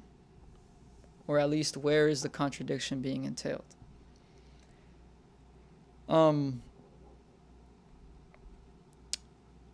The reason why this is important is because of the identity operator, right? The equal sign. The equal sign with the underscore that means it's being relativized. It's being said with some respect to something, right? That something being what's called the sortal. In this case, the sortal, what follows the underscore, is P, person. Or in this case, it's G, God, right? And what a sortal is, it's basically a count noun, okay? It identifies the kind of thing that's being counted, right? You don't just say, there's 1, 2, 3. You say there's 1, 2, 3 apples, right? And so when we're counting in the Trinity, it all depends on what we're counting. Are we counting gods, or are we counting persons? And so if the count noun is the P, then from there it's going to follow that the Father and Son are two persons, because they're not the same person, right? And if we're counting the G, God, then there's going to be exactly one God between the Father and the Son, because the Father and the Son are the same God, right? Here's some examples, right? Peter Parker and May Parker, that's the first example. Peter and May have the same last name, Parker, right? Therefore, there is one last name between them. Or you have Peter Parker and Gwen Stacy. Shout out to the new Spider-Man movie coming out. Also, it looks fire. I'm very excited. You know, Spider-Man is my favorite superhero. So there's that. But Peter Parker and Gwen Stacy. Peter and Gwen do not have the same last name, therefore there's two last names between them, right? And so you can say that you're counting by identity, right? And again, once we get into the metaphysics, we'll see, well, what does identity actually mean there and stuff. But you can say that you're counting by identity. But again, what is the thing you're counting? If you're counting gods, then they are identical. If you're counting persons, then they are not. And what we'll see soon is what Nick is proposing is a different theory of identity, which is classical, or also known as absolute identity. And absolute identity says that A equals B if and only if everything true of A is true of B. So like the example I gave earlier with Clark Kent and Superman, everything true of Superman is true of Clark Kent. Therefore, Superman and Clark Kent are identical. Which all that means is you could put this equal sign between them, right? Now that you guys know what it means, you guys have successfully knowledge gapped Nick. Was this part of your original presentation? Oh, guys, by the but I way, said on YouTube or YT or TikTok, if you guys have questions on what I just said, because it was a lot, let me know. I'll do my I was best. going to formulate it. This is what it's about. Okay, so this was not. No, it's not. Yeah. Yeah, makes sense what Michael said, that it was. I think Michael's one who said it. He did it 5 minutes for the debate, because I feel like he would have included it in his opening. So if you're merely talking about, Oh, and what I was saying earlier, these last parts, right? Mr. Super Cool, you gonna chill out, bro? Or you gonna get muted, bro? So these last sections, I don't think they were necessary, like saying that the Father is God, the Son is God, the Spirit is God, or that they're persons, because that's kind of already contained in these statements. The Father is the same God as the Son. I don't think that was not necessary. I think that kind of added some confusion to the issue. But Real quick, guys. Part of it appears to not be on the screen there, Nick. It looks like where the F. yeah, Nick is just okay with having this whole entire proposition basically. Okay. Underscore. Sure, yeah, I yeah, paused the timer. Let me just fix that a little bit. Yeah, it's okay. It's you can see right there. It's just a G. That's all it is. It's not just a Alright, G, yeah, I'll it's continue your time, GS. But Go ahead. yeah. So if the question is, and this is what seems to be the hang up, or what your approach is the entire time. guys on the TikTok, please like the live. It helps so much. Thank you. If you think that, and I'm just grabbing the book here because it's relevant to what I'm going to say now. If you think that merely providing a logical structure on paper in which the Trinity can fit in and be consistent within that structure itself, then sure, I fully grant that. So you fully grant that according to the structure that the Trinity is logically consistent? I mean, I'll give you an example. Peter Van Inwagen, in this text here, goes into quite a bit of detail regarding Clearly, he didn't talk about identity operators. relative identity, and he formulates the Nah. He can not have gone into that much of detail into relative identity if you came into this debate not knowing what relative identity is or what even an identity operator is. Did you not read the book? Trinity and his particular model and understanding in what he calls relative identity logic. So yes, if you're using a relative identity logical structure in a similar way that Peter Van Inwagen is, then it can be self-consistent, but that has nothing to do with my argument. That's basically a concession, because again, Nick's Trinity, with respect to this debate, is only his model of the Trinity is only these 7 propositions, and how you understand these 7 propositions. For example, do you understand them in terms of absolute identity, or do you understand them in terms of relative identity? Can someone mute Mr. Supercool, please? I don't know if any of my mods are in the chat, or I'll do it, but whatever. How are you understanding these 7 statements? And what Nick is saying, he's saying, well, I understand this statement, the Father is not the Son. Thank you, Mod. Thank you, DeCapo. I understand this statement to mean what? I'm just, oh, here it is. That the Father is not the same person as the Son, right? And when it says that the Son is not the Holy Spirit, that the Son is not the same person as the Holy Spirit. And so that's just Nick's view. And by saying that if you formulate the Trinity in this way, then there is no contradiction. You're just saying that Nick's view has no contradiction, right? So you agree, though? But to be clear, technically speaking, the Trinity just in itself, not Nick's view with respect to this debate, but just the Trinity, right? The question of the debate could be applied more broadly to include other things than those 7 statements. The model I gave is indeed logical. So the Trinity, the model that I gave, is indeed logically consistent. No. Okay, so can you tell me an inconsistency the model What? that I gave is indeed logically? So Did he just contradict himself? Then it can be self-consistent, but that has nothing to do with my argument. He just said it was So self-consistent. you agree, though, the model I gave is indeed logical. So the Trinity, the model that I gave, is indeed logically consistent. No.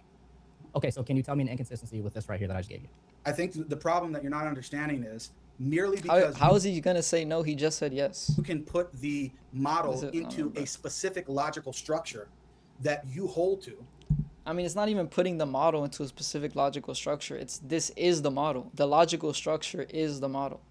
And it can be consistent within that there. You're not like saying, oh, well, I have these beliefs. Now let me change them and put them in this way. Yeah. So that it makes sense. No, he's literally just, this is what I believe. For it's logical in the general sense. No, What is I mean- logical? What does it mean for something to be logically consistent according Yeah, to the class? exactly. That's Now, and I may be sympathetic to the confusion because in the literature, it's kind of framed that way. You have these sort of 7 statements, and it's like, well, how can we reinterpret these statements, or how can we understand these statements in a way that's logically consistent? But Nick is not saying like, oh, I'm reinterpreting, or he's just saying this is what I believe. This is that's what the the Trinity debate I is and hold the hang-up to. is. The point is that if you are using a logical structure or a logical system like Van Inwagen does in the book, right, where he uses relative identity logic, and this is what he describes it as, then yes, it can be consistent within its own paradigm. However, I do not ascribe to that paradigm. I do not believe in or agree with relative identity logic. Okay, that's fine. I didn't ask whether or not you agree with relative identity logic. And I'm asking, what is the standard definition that class? I don't used agree with it. For what does logical consistency mean? You would think he would provide some sort of argument against relative identity. Gaza is at a tipping point. And even if it was the case that he provided an argument proving relative identity false and therefore proving Nick's model of the Trinity false, again, it still wouldn't be the case that Nick's model of the Trinity is illogical, right? Unless you somehow show some contradiction entailed by this use of relative identity. No, the thing is he conceded the debate and then he like goes back on it like 4 times. I believe you put it in your opening statement. I Yes, don't it is remember that there is at least one model that provides no contradictions and is consistent within itself. So this Right. model that I just gave is Right? this logically consistent and I mean, Nick's definition just helps Nick so much, and he just or said does it have a right. contradiction within it? No, in terms of its own, I mean, I'm repeating the same thing. It's just like I think what you don't realize, or maybe the audience may not realize, is that there is not one logical system, right? There are different logical systems. There are some logical systems which accept. Oh my gosh. Yes, there are different logical systems, but something being illogical is going to be dependent on the system that it's using. True contradictions in which people like J.C. Beale, who is a logician and philosopher, would say that, and it's sometimes called dialethism, that there could be such things as true contradictions, and that's Yes. fully consistent within the logical system itself. Yes, can I have- agree. What's that? Yeah, I mean, that's the point. I agree. That paraconsistent logic. I agree. I know all of these things. Okay, but I'm asking you, So according you're to what? in your own logical system, the answer has been the same the entire time. Okay, so In that- your own logical system, if you're using relative identity logic, then yes, it can be formalized in a consistent manner within its own paradigm. Let's go. Our paradigm is logically consistent, bro. So the Let's go. question is, according to the definition that classical logicians use, which is that for something to be logically consistent, Let's unless you can give a go. different definition that you can provide a source for, the one that the logicians use is But hold on. But Jake don't believe in our paradigm though. You ain't think about that though. I forgot about that though.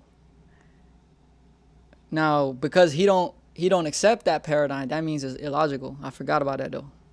You gotta think about that. is that if we can provide at least one model that is consistent, has no contradictions, it can be considered logically consistent. So according to that definition, is the Trinity model that I gave logically consistent? Yes or no? It all depends on how we're defining logic. Bro, he just gave the definition. Bro, these people do this on purpose, I swear. Nick just defined it and asked, according to that definition, is it logical? And he says, depends on how you define it. Brother, he just told you. Is that if we can provide at least one model that is consistent, has no contradictions, it can be considered logically consistent. So according to that definition, is the Trinity model that I gave logically consistent? Yes or no? It all depends on how we're defining logic. That's just so crazy. Like he just said, according to that definition. How is your response gonna be? It depends on the definition. He told you. What I just told you how we define it. So are you accepting any logical system whatsoever? Yo, We're talking about class. That's why I said according to class. We're talking about classical logic right now. So according to classical logic, I gave you the definition of logical consistency. So can you answer the question now? Is this I am model? answering the question. I am answering the question. I'm Okay, saying so just to you, according to that, I'm I mean, they're asking about not different wasting their models. So just time. yes or no? You're So- right that it doesn't entail truthhood, but the debate is on that topic. So I mean, this proposition is either true or false, and so in a way, truthhood is it's entailed with Trinity respect to logically this consistent according to proposition. this model. it's consistent in the same way that J.C. Beale's contradictory Christ is consistent. Oh, okay. I mean, yeah, but it's his contradictory Christ, whatever, that other system of logic that says that contradictions are possible, the argument wouldn't be based on logical consistency. I'm pretty sure, I have to verify this, but I'm pretty sure the argument given against that sort of belief is just one of a reductio, that it leads to absurd conclusions. And so you're not even arguing it whether it's logical, you're just saying it's false. Well, I'm asking, is it consistent according to the classical definition of logically consistent? Only in the sense in which you use the term logic in such a general way to include all of these different formulations of logic, which I don't accept.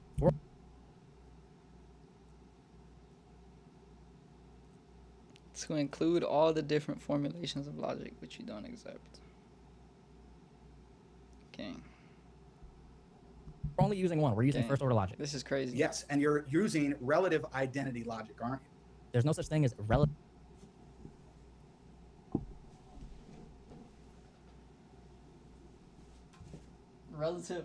Relative identity logic. Nick out here creating new systems of logic. Hold on, Nick is goated. Hold on.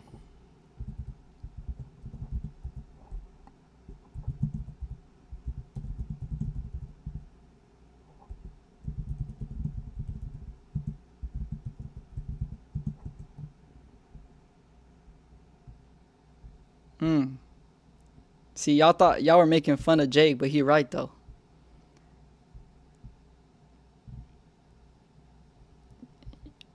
He right though. Nah, I'm just kidding.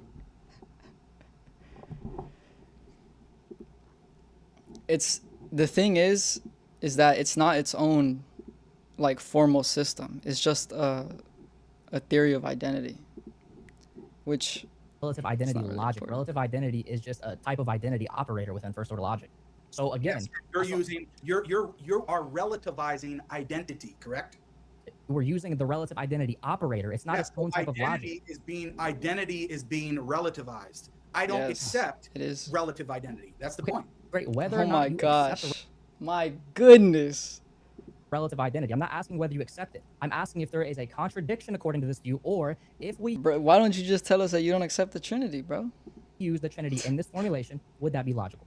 And I already responded. When you So, yeah, say, correct. would you say, would that be logical? According to Jake's logical paradigm, and according to the logical paradigm that is the standard amongst logicians and philosophers, the answer would be no. I'm not asking according That's the thing. If he's saying, well, would the Trinity be logical according to my views of identity, right? Now you're just strawmanning. Because what we're saying is that these statements, these 7 statements, are not to be understood with respect to absolute identity.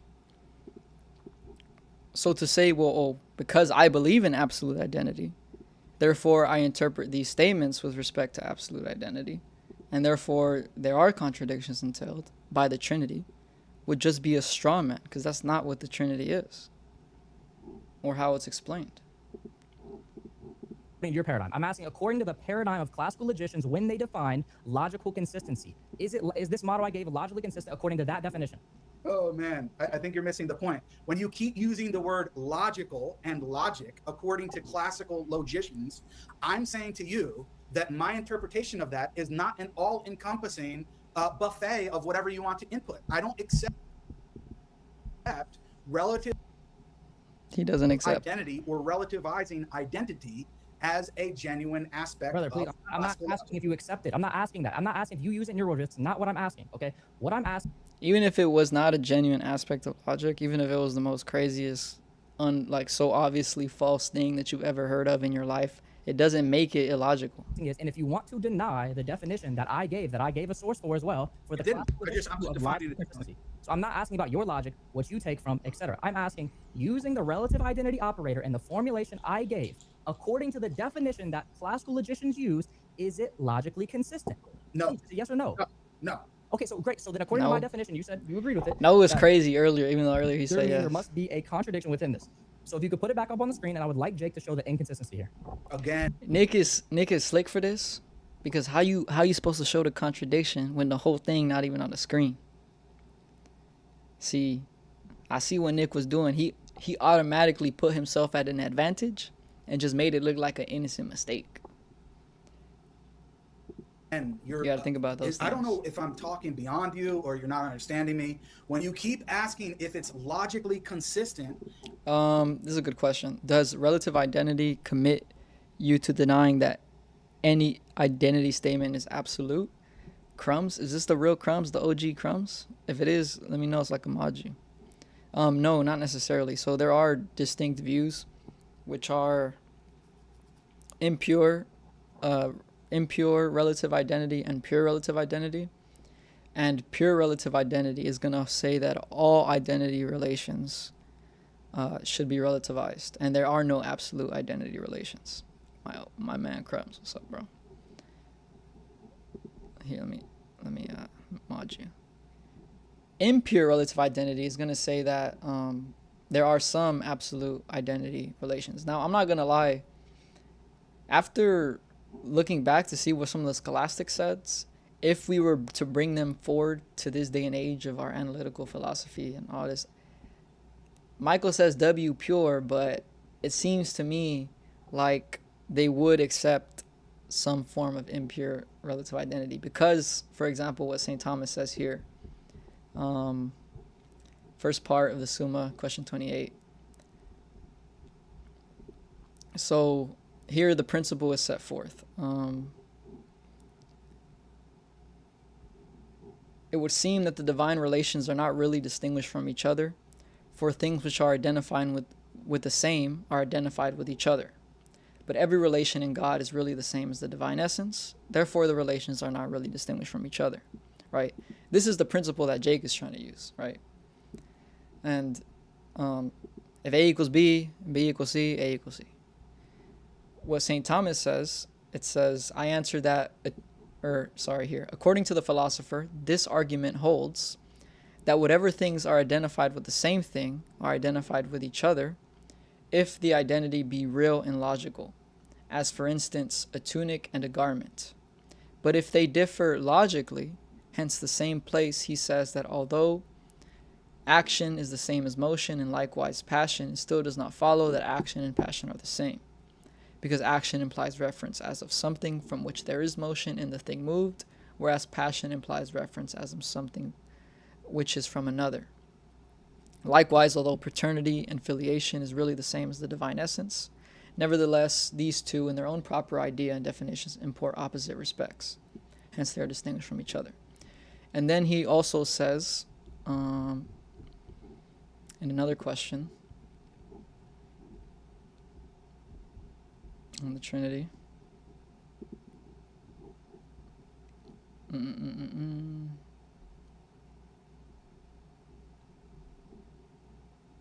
here, right? This is again another principle that he said that Jake uses, which is when several things are identical, what is predicated of one is predicated of the others. But all that is predicated of the persons is of his property, for we say that the Father begets, but that the paternity is begetting. The property therefore is not the same as the person, right? So what we're saying is, if A is identical to B, then all predicates of A necessarily are predicates of B. And what St. Thomas says is persons and property are really the same but different concept. Consequently, it does not follow that if one is multiplied, the other also must be multiplied. So it seems to me, based off these responses, that he wouldn't outright deny the principle, like say that he doesn't, obviously he says it's not universally true, but he doesn't say it's not true in every situation. Like, for example, in the case of a tunic and a garment, in which they would have the same properties, because they do not differ neither logically nor in reality, right? That's just my thoughts on the issue. Crumbs probably know more than me about what the scholastics say, though. Stop picking on me? What do you mean? It's like saying all liquid is water. Yeah, and also, if you guys want to check out a video on this topic of how the scholastics word it, there's a good video on, it's a bit dense, NGO, but, because Scholastic Answers has had a video on the topic.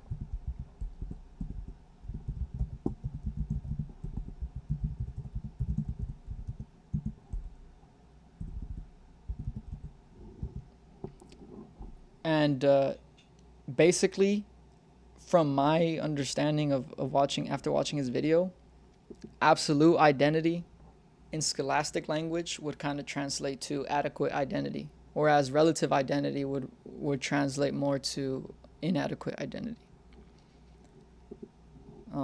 That's what I got from it. It means according to what logical system? I just told you first order logic. According to what logical system? First order logic. And if you're asking me, is it consistent in a logical system which accepts identity being relativized? Then the answer is yes. If it's in a system, if it's in a system that accepts identity being what are we talking about? In a system that accepts identity, this is the system.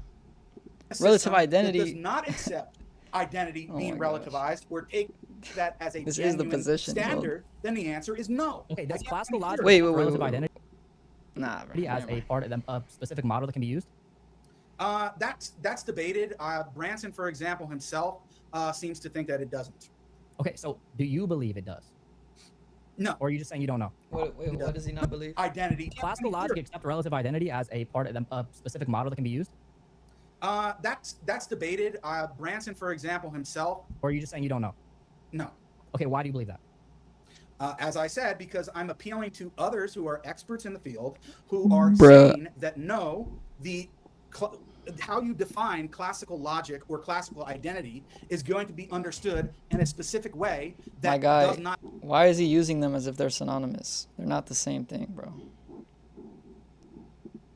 Have identity. And to my knowledge, classical logic does not even. Maybe it's first order logic. Maybe I'm confusing them. Basically, the identity operator is not even within there. Has to be added to the system. Wait, do you even know how to read this? Can you put it back on the screen? Do you know how to read this? Like, do you know what I'm saying here? Dude, you Nick, knowledge gapping. You're not asking you. Do you even know how to read this? Nick, knowledge gap. If not, it's bro. okay. It's totally You're fine. you're not listening to what I'm saying at all. Okay, I understand. I'm I'm asking a question. explaining I'm to asking a you- question. Do you know how to read this? No, I do not. So, all right. Jake's been in enough is the Trinity logical debates and has talked enough about relative identity. I've seen him do it.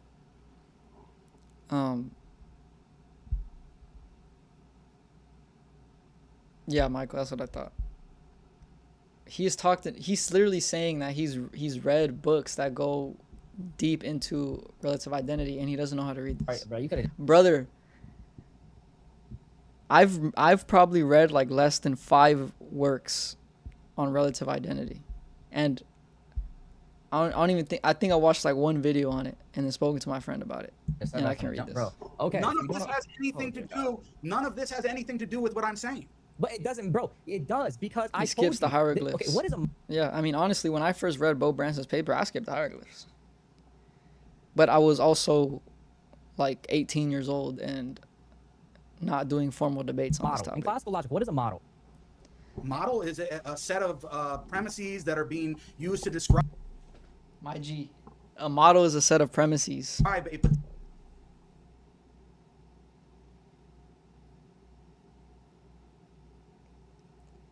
My G. Wrap it particular up. doctrine. Wrap it up. What? Yeah. No, that's no. This is almost as bad as when Libiano tried to define pure act. No, that's not okay. Oh my gosh. Okay, that's not what it is. Okay, what we're talking about when we understand what it is, it's a specific domain that is being used. Okay, it's a specific domain. We can use a identity operator. It's using different logical symbols, etc. This is what I'm giving you. The reason why I asked you that question. There's no content. No, the content is the things like the identity operator and the but predicate. what is the content? What is the meaning behind them? The predicates. Okay, first order logic doesn't deal with content behind the predicates. Clip Okay, it that's and basically tag him no. is Okay, crazy. you don't deal with the contents behind the predicates. You deal with the predicates themselves. Okay, so again, the He's a metaphysician, but he ain't no logician. reason why I ask you what a model is because according to my definition of logically consistent is an We're gonna get to is the metaphysics too, and we're gonna show how all these metaphysical arguments are bad. and again the ones- I gave, the ones that relate, at SCP, least. is that it is. I'm not there's talking one about model, Theophanes, which is bro. what I gave you just now. That there is one model in which you can give that is logically consistent. So again, I want to Yeah. make this very clear and ask one more time. I don't care about any other model. I'm asking according to first order logic and classical logic. I'm asking specifically, would this Trinity model be logical? No. Okay, so Brother, if it's not logical, show some contradiction entailed. Please. Stop saying you just don't agree with it. then again, according to definition, it said that there has to be some sort of contradiction within the model Oh my itself God. that it would prove that it is illogical. So can you give me Doesn't, the so doesn't have to bad. be a contradiction within the model itself. What it is it's contradicting the standard logical framework that's used. You're appealing It's contradicting the standard logical framework that's used. What? Okay, where in this model is there contained some proposition that states that absolute identity is not the logical system that's used? This is so ridiculous, bro. to SEP, Stanford Encyclopedia of Philosophy. If you look at their entry on identity, it defines classical identity as obeying Leibniz's law. No one is denying. This is the issue. He's conflating all these terms. He's conflating classical logic with classical identity, with counting by identity, with, bro. No Which duh. you are not- No duh. Classical identity satisfies Leibniz's law, and for if y'all don't know, Leibniz's law is just that statement we mentioned earlier. All the predicates or all the attributes of one thing are. Gosh damn. Okay, Leibniz's law is stating that A and B are identical if and only if all the attributes of A are the same as all the attributes of B. Or everything true of A is true of B. Obeying. wait. You And think mind you, no one's denying that's what. relative identity goes against Leibniz law? No one is denying that's what classical identity entails or means or whatever. Yes, it does. Okay, so you think the identity operator in Leibniz's law is necessarily absolute identity? Leibniz's law, yes, it is absolute identity. But can you not say that A is equal to B in one sense, and then that proves that they're identical in that sense entirely? Okay, do you want me to actually bring you up the source I from don't know what Stanford he's talking Encyclopedia to show you what it actually says? That says that the identity operator is necessarily absolute identity? It tells you that classical identity is understood as obeying Leibniz's law. And Amen. I agree. This is. Classical identity is part of the classical logical framework. So if you're not obeying Leibniz's If I'm not mistaken, adequate identity versus inadequate identity is where the two things being identified exhaust each other conceptually. No, I think you're right. You do have to interpret the identity operator. Yeah. I think you are right, but what I'm talking about is how they relate here.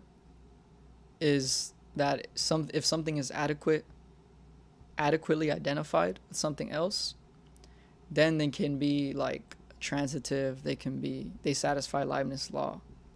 But two things that are inadequately identified, not all the statements of one are true. Not all the things true of one are true of the other. And so that's kind of like just what I was trying to say. His law in terms of absolute identity, then you are not obeying a part of the classical logical structure. Okay, can you show me a source that This guy thinks, bro. necessitates that Leibniz? Mind you, even if we were to grant that he's not obeying the classical logical structure, that doesn't mean his thing is illogical. Doesn't mean the Trinity is illogical. Like, come on, bro. Law uses absolute identity as the identity operator? I can show you here. I don't know how you can show me that when you didn't even know what an identity operator was 10 minutes ago. I don't know how you're. That's facts. He did say he had no clue, quote, no clue what an identity show that. operator was. Good. If you want me to show it to you, 1 minute. in my own time, so I don't waste your time. But I can show you exactly where the Stanford Encyclopedia entry explicitly states what classical identity is, how it's defined, and what domain it falls under. And yours does not follow that. Okay, So I'll just ask one more question. It's not part of classical identity. It's okay. I'll just ask one more question. Oh, perfect. Now, if the debate was whether the Trinity is part of classical identity, Jake would have won. Wow, congrats. But that's not what the debate's about, but, whatever. Okay. What is the formalization of statements such the inference rule determines 3 gods? Do you actually have a formalization of your statements? Yeah, I gave it in my opening statement. See, Nick is asking for formalization. Here, if I pull it up Standard. here. Second.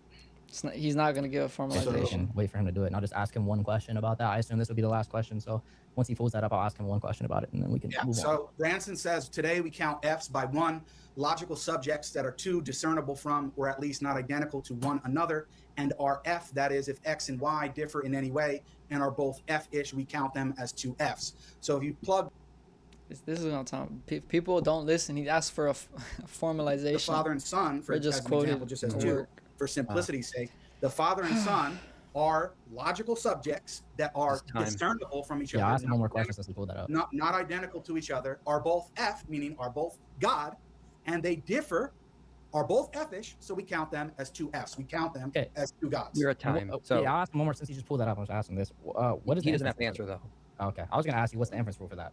Yeah, it's his I time don't now. think, So, I don't think You he know knows. he's not answering okay, that. so, all right. So now we're going to throw it over to Jake for his 15. Hey, even bruh, IP saved him. Because if IP didn't say he doesn't have to answer, I think he would have tried to answer, bruh. To be honest. Ain't no, bruh. Oh my 15-minute God. cross-examination. I will That start was not even a formula. I don't the even know timer why on you your asked for first word, Jake, whenever you're ready. something formalized. Okay, 1 second. I'm Oh, just gosh. removing this. Oh my gosh. Okay, I did see this cross-exam and it was Discover bad. your new Nissan right now at Gulf It Coast was so Nissan. bad. Come finance a 2026 Frontier for Okay, Nick, by what relation do you count gods in the Trinity? Are you asking me how we formulate it such that it's one By God? what relation?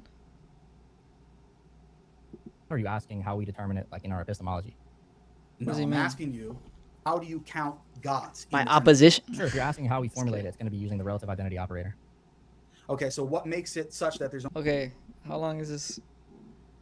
42 minutes. Okay, I think we'll stop at an hour and then probably only one God in the finish. Trinity? Yeah, Finish given this that in later. our set of statements, there's only going to be one Get sortal. premium, brother. One sortal? I'm not- What is that one I don't sortal? got it like that. The sortal is going to be stand for God. Okay, and what are the criteria to fulfill that sortal? Yeah, a sortal itself doesn't have any. Brother, why are you asking about the criteria to fulfill that sort of? Again, that has to do with the metaphysics. Underlying criteria more than just what it is itself, right? A sortal is just going to be a standard counting. It's going to be in place of a counting method, so it's going to be formalizing a certain statement. It doesn't say what the thing Remember what makes the statement true. is itself. How do you know what it is? Yeah, we don't say what it is. We simply say it's God. It's standing in place for what we formalize. So when we you- say when we you know say it's God. We don't know God, exactly you know what it's the not- attributes of this God is. So when you say God, there's no content behind it? Yeah, the content behind it is going to have to do with epistemology. So we have content behind it, but it's going to have to do with the epistemology of the thing, is the the content? metaphysics, not of the What logic. is the content? Yeah, I mean, I'll answer the question, but it has nothing to do with the logic of the Trinity. The It does content have to behind do it with is it going to because be, what yeah, you the don't content behind it understand is obviously going to be what we what- believe the Christian God to be. Okay, and who defines that? What do you mean, who? Brother. Bro's asking who defines God. And this is the Trinity I'm is defining logical it in the debate. statement. Who defines what the Christian God is and the paradigm in which How on earth one is is this the same relevant? God and the other isn't? Again, this has nothing to do with the topic, but to me, the Orthodox Church. The Orthodox Church. I mean, you could have just said God defines what he is. Like, Okay, so how do they know what it is? How do they low key, the church defining what God is kind of crazy. define it? Divine I revelation. mean, it's not relevant though. so Divine it's whatever. revelation. Okay, where does divine revelation tell you the criteria for counting as the same sort of God or not? We don't. We use the formalization of statements for that. So it doesn't tell you. There's no. What you're doing here is, and what everybody needs to see is, Nick is putting symbols on a page and saying these symbols are consistent with its own system, but there's no actual content that you're providing behind the symbols. Correct? It has nothing to do with the model of the Trinity. The content has to do with the metaphysics, which we can provide, but again, it has nothing to do with the topic. Okay. of the So debate. what are the? I mean, what Nick is saying with respect to the countdown, he's basically saying that the Father and the Son are exactly one God if they are the same God. They are the same God, therefore they're exactly one God. I don't know what's complicated. It's not about the metaphysics. It's about how you are counting and arriving at there being one God. You're saying that they're one God because they are one sortal. What is that one sortal? Yeah, the one sortal, again, if we want to get into metaphysics, is going to be the people that have the omni properties. Okay, so having the omni properties is sufficient for counting as one God. Yeah, that's what we define as one God, is going to be the being that has the omni properties. And those are all essential properties. So sharing the same essential properties is sufficient for counting as one God. Specifically the omni properties, yeah. Okay, so what's the difference between that and the case of human beings, Peter, James, and John, when it comes to the example that I gave from Gregory of Nyssa? That human beings are potentially instanced, while gods are not potentially instanced, because God has no potential under divine simplicity. You cut out on my end. Can you repeat the Oh, last he 10 does seconds? get into Yes, it. I didn't okay. think he Because get into it. humans are potentially instanced, while God is not. So we would believe that humans are particulars, while gods are not particulars. Okay, and what establishes that gods are potentially not potentially instanced? Holy smokes, this is a terrible crowd. Humans are. Yeah, the fact that we believe God is pure act and he has no potential, because potential would lead to change, meaning that he's not perfect. What does it mean for God to not have to be pure act and not change?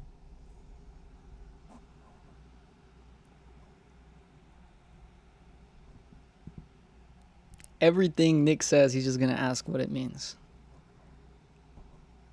You're asking, what does it mean for God not to change? Are you for real? In the debate on the Trinity is logical. You're asking what pure act means. You're asking what purest actus means. If you know, you know. Change. You mean in any sense? No, I Oh mean my specifically goodness. passive potential. Okay. So do you believe that God acts in succession and does different things at different times? How on earth is this I relevant? wouldn't say it's act in succession, but I would say he has active potential. I'm surprised Nick is What even do you answering mean he these doesn't? questions. Did he? Okay, let me ask it this way: do his energies have a beginning and time? If you mean that they temporally manifest, yeah, but it's not a beginning to them itself. Oh, It's not a gosh. beginning to them themselves. So his I heard he did pretty bad on this part. energies We'll see. only have a beginning in manifesting. Mind you, I told you, I'm not gonna go easy on either side. Okay. Nick, I've known him for a super long time. I knew him before. I knew him since the start, from the beginning. I love him. Brother, why I got this vegan dude in my chat? Please, bro. I understand. It's not the time. But if he mess up, I gotta say But it. the energy itself doesn't have a beginning. Correct. And what's your justification for that, according to the Orthodox Church? That the energies are eternal, according to St. Gregory Palamas. Well, why does he say that some of them are not eternal? Like what? Which ones are? Oh eternal? my goodness. Okay, Now let me we're ask- talking about what this specific author says and why he says it. Holy Ask it this way. smokes. According to Gregory Palamas, are all of the energies eternal? Yeah, eternal in their ontology. Yes, not in their manifestation. Okay, so why does Gregory say the exact opposite? Oh, where does he say that their ontology is created? Okay, so you don't know your own church's. Tell me, please. Okay, I think this is the part where Jake. I'm pretty. We're gonna check right now if he's just quoting Theology, ChatGPT. so I'm gonna have to I show think you what I that think is. he I would love to see makes where an he AI says quote. ontology is created. Which is what's that? Sorry. I would love to see where he says the ontology of the energy is created. Please. Okay, so could be I'm wrong. going to read that quote in just a second. Do you believe that anything? There has to be people sending. I'm not gonna lie. I think people are talking to them, like in the background, and so when he says, "I'll show you that quote in just a second," someone is in the background looking That for has that a beginning and time is created? If you're talking about its manifestation, no, it's not necessarily created. If you're talking about its ontology, then yes. This EED stuff that the ortho bros be doing, they gotta let this go. The statement, anything that has a beginning and time is created. Is that true or false? Are you talking about ontology or are you talking It's about a general manifestation? statement. I'm making a general statement. Listen again. It's not Anything that has a beginning and time is created. Is that a true statement or a false statement? Not if you're just talking about manifestation, no. So it's a false statement. So there could be If things. you're regarding manifestation as well, then yes, it's false. So there could be things that have a beginning and time which are uncreated. If you're just talking about when it manifests, then yes. Brother, I eat animals because there's nothing wrong with it. Truly. They're meant to be eaten. I'll leave it at that. I'm talking about a general statement. There has nothing to do. You can fill in whatever It's a you want. basic with it. clarifier. I'm Are you saying- asking about its ontology or its manifestation? Which one? I'm asking, in general, is anything that has a beginning and time uncreated? Again, Or if you're created? talking about manifestation, it can have a beginning or it cannot. If you're talking about its ontology, no, its ontology cannot be created. But again, none of this has to do with the Trinity being logical. This is crazy. It actually does, because you're making the claim, and this is what you don't understand. You're making the claim that your system is consistent. I'm going into the details of your system. You're going and into as the soon as we metaphysics start- of it. Hold on a second. I'm asking the question now. As soon as we start to do so, you start fumbling. You don't even know that there are uncreated energies that have a beginning and time. Why is this relevant to the debate? You don't even... Bro, this man literally came in here saying he had no clue what an identity operator was, which is something relevant to the debate. You said all of them are I'm eternal. still waiting on you to show me the quote of him saying its ontology has a beginning. Still waiting on it. You haven't showed it, probably because you don't have it. I will show that to Yeah, you. well, So you here will he later, but it's never going to happen. Here he says that there are, however, energies of God which have a beginning and an end, as all saints will confirm. Our opponent, meaning Nick, thinks that everything which has a beginning is created. This is why he has stated that the only one reality is unoriginate. The Where does essence of Nissa God. say it's Let about me the finish, ontology? Let me finish. No, you haven't even asked the Let me question. finish. You asked me to read the quote. Now I'm reading it. You haven't even given a citation for it. The essence of God, adding that what is not the essence derives from a created nature. So now I'm going to. The thing that makes me iffy about this quote is because it sounds a lot like what Gregory's or what Scalario says, which is a different EO saint. And AI will do this to you, where they'll take the words of another person and just attribute it to the person you're asking about. Ask you. What's the citation? First of all, it's not Nissa. It's Doesn't Gregory have a citation. Palamas. Okay, so let's go to the triads.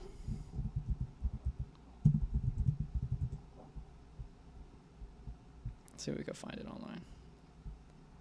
I think I have been able to find it below. Or before. Okay, this is sideways, please. No, thank you. Okay, is this all of them? It seems very small to be all of them.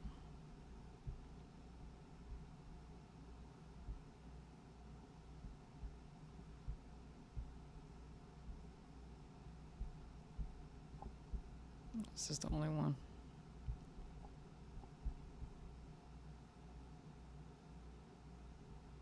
Maybe the other one is good. What was the essence and energies of God? 93.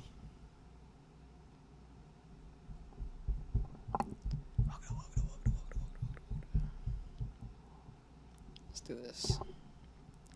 I'm pretty sure this is a made up quote. I'm like 90% sure.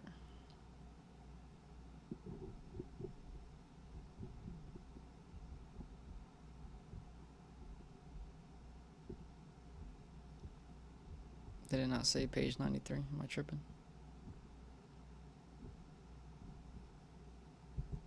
Okay, let's just look up word search essence.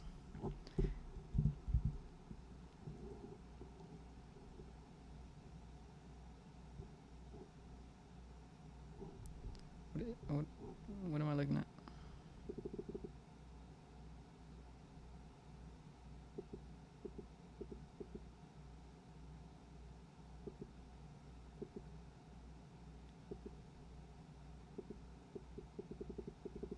Okay, this is footnote stuff.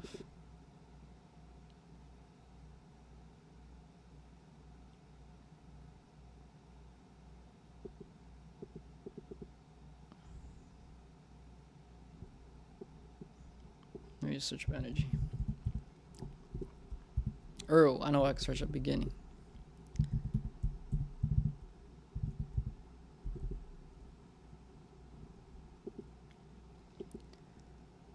Brother. Tell me how would we come to know cartoon energy teenagers. Beginning, according to you. Every divine energy apart from the essence of God, which is prime mover, has a beginning in time. Okay, so this is what Gregory says. In fact, according to you, every divine energy apart from the essence of God, which is the prime mover of the universe, has a beginning in time. Consequently, every divine energy is necessarily created. And Christ did not possess, in accord with his two natures, energies, both created and uncreated, but only created energies. He had then only a single energy, which was not even divine. And if he had only one energy, he necessarily had only one nature, which also was not divine, but created. So it seems based on this is that Gregory is disagreeing from the quote that he provided. God, adding that what is not the essence derives from a created nature. Okay, so according to his quote, what is not the essence is created. Therefore, because Palamas says that the energies are not the essence, all the energies will be created. But according to what he says here, he seems to be saying the opposite of that.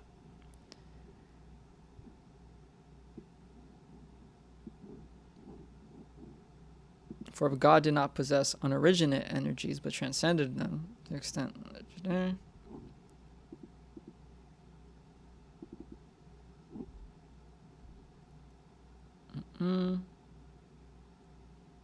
Yeah, I mean, it seems like he did misquote him. Because again, he says the triads. He doesn't say where in the triads. So now I'm going to ask you, What's the citation?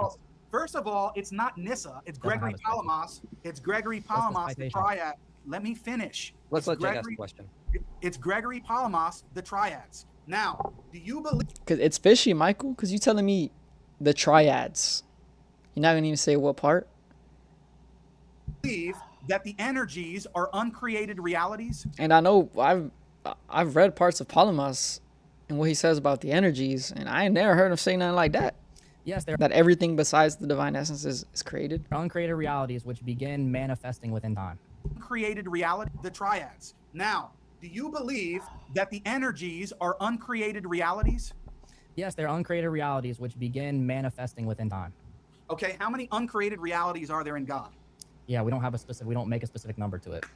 Is there one or more than one? In ontology, there's one. Okay, and in ontology, they're one? Absolutely. In reality, how many are there? In ontology, in reality, they're one. So are there multiple realities within God? Not if you're talking about ontology, no.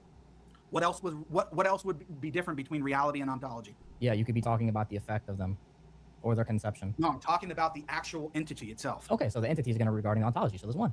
Okay, so there's only W one, Nick, the energies are not really distinct. there's only one W Nick. uncreated reality in God. Yes, in And I ontology, yes. expect that Okay, out of Nick. so why does Gregory Palamas say exactly the opposite? He says, our opponent thinks that everything which has a beginning is created. This is why he, the opponent, has stated that only one reality is unoriginate, the essence of God, adding that what is not this essence derives from a created nature. Yeah, how does that refute Doesn't that not contradict the quote he just earlier my view? said? Because he's talking about the actual reality of the thing in terms of its effect. He's talking about the energy. Is he talking about the ontology of it?